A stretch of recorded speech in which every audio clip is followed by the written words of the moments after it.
Okay, students, today's topic is how we call the constructor. That means we see the theory part, that constructor calling is done by three procedure: implicit call, explicit call and dynamic initialization. So let's discuss about these three types of calling through a example. Okay, so let's start the programming. So first write the header file hash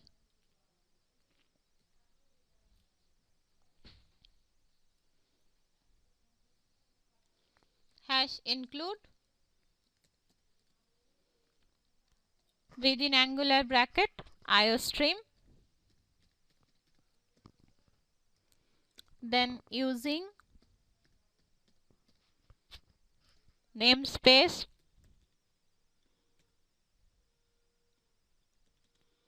std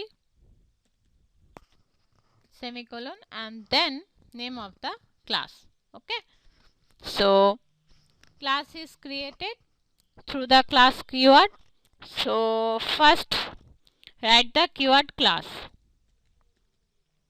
then name of the class. Okay, here I write the name of the class is sample. So let's start about the body of the class.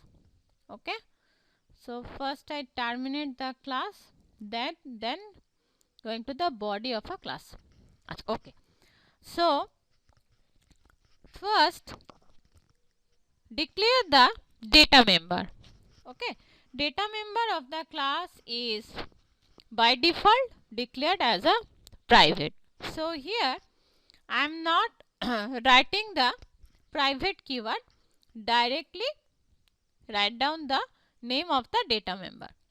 First mention the data type, then name of the data member. Okay,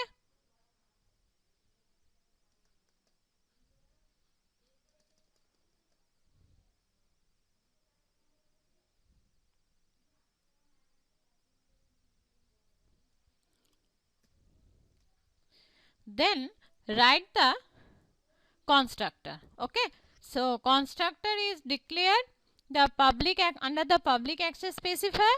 So first write the public access specifier, then colon, then declare the parameterized constructor. Okay, so name of the constructor and then I write some values.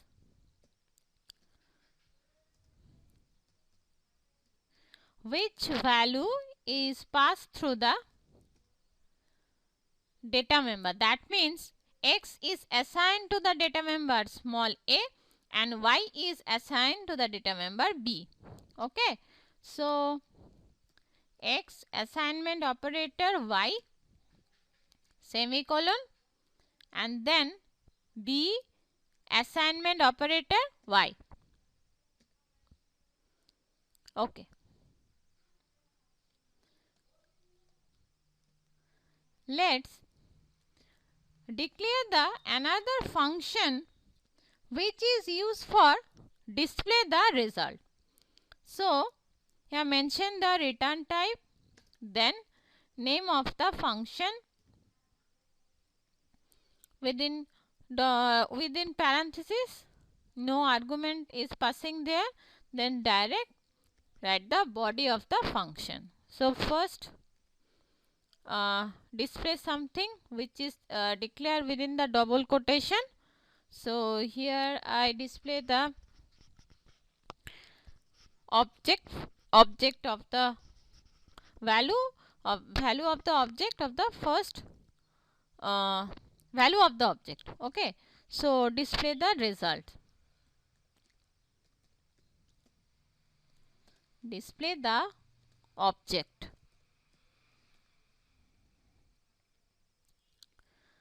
then write the indel semicolon and then again write the cout insertion operator within double quotation. The value is a and then write the name of the variable. Then I use the endl for new line character, and then again we write the values of b within double quotation, and then write the data member of a v, and then again write the endl. Okay.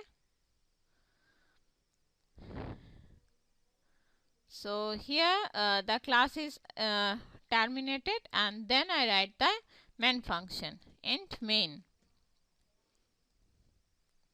So here first declare the or create the first object.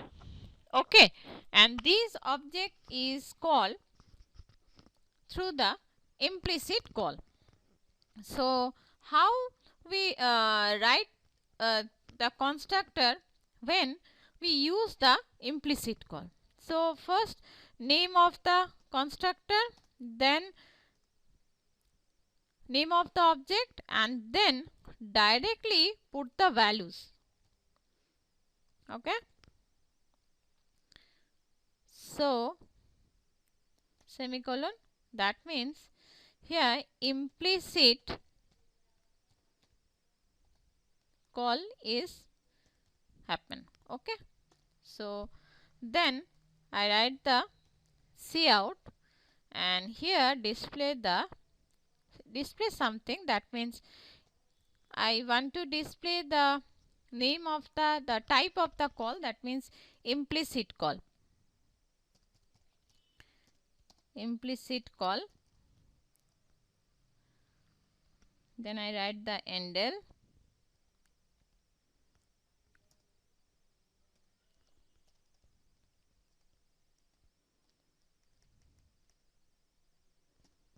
then semicolon. Then first display the result, c1 dot display function. Okay. Then create another object by the explicit call method. So first I write the name of the constructor,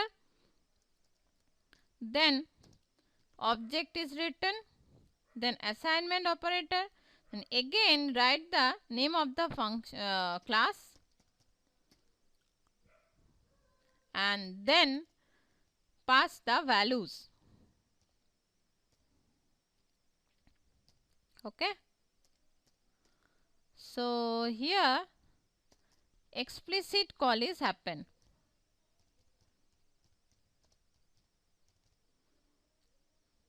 Okay. So here display the explicit call method, explicit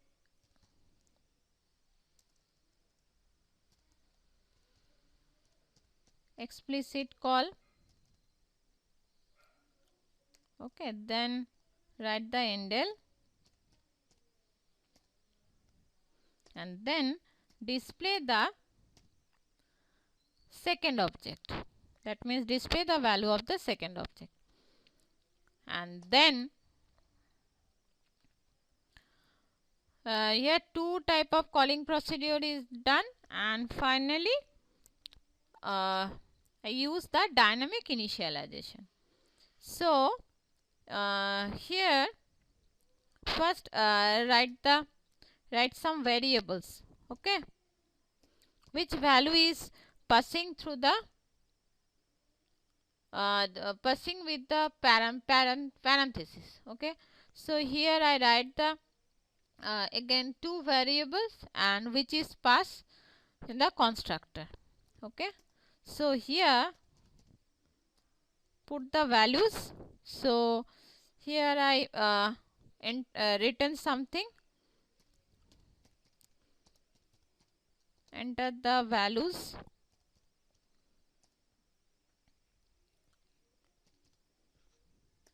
okay, and then again the endl, and then cin extraction operator use m, and then again extraction operator n semicolon. And when the value of m and n is putting through the keyboard, then m and n value is passed through the constructor. Okay, so here write the third object, and here I passing through the variable m comma n. Okay, so here dynamic initialization is done. Dynamic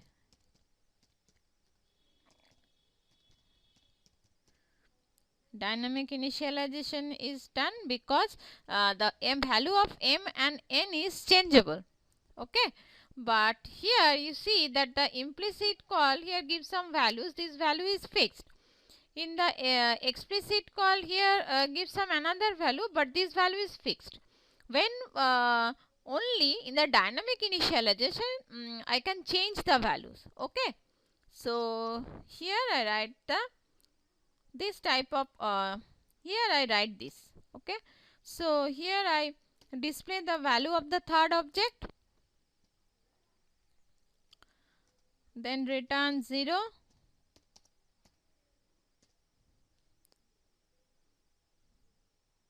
Okay, main program is completed. Then I first compile the program. Okay, so first give some name, different types of calling. Okay, different types of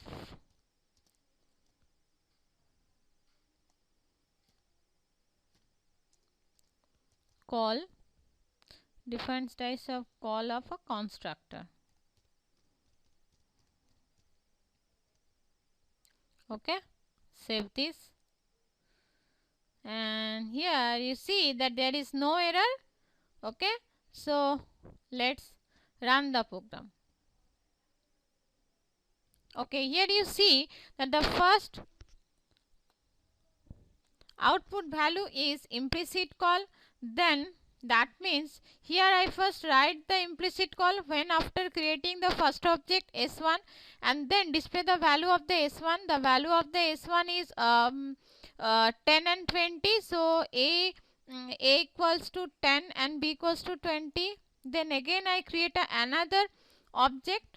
Okay, with the help of explicit call, and then here I display something that is explicit call, and then I call the display function. Okay, so here the value of the A is 30 and B is 40. B is 40, so here display it, and then I give some values of m and n. So here you see that here the compiler is taking some values. Okay, that means enter the values which I declare or which I write under the cout statement, and then putting the values 6 space 9, enter then, and then you see that the dynamic initialization calling procedure is working. That means when I call the display function using the third object of a sample class, you see that which value I am entering, this value is displayed. Okay, that means when constructor I can call the constructor three ways: implicit call, explicit call, and dynamic initialization.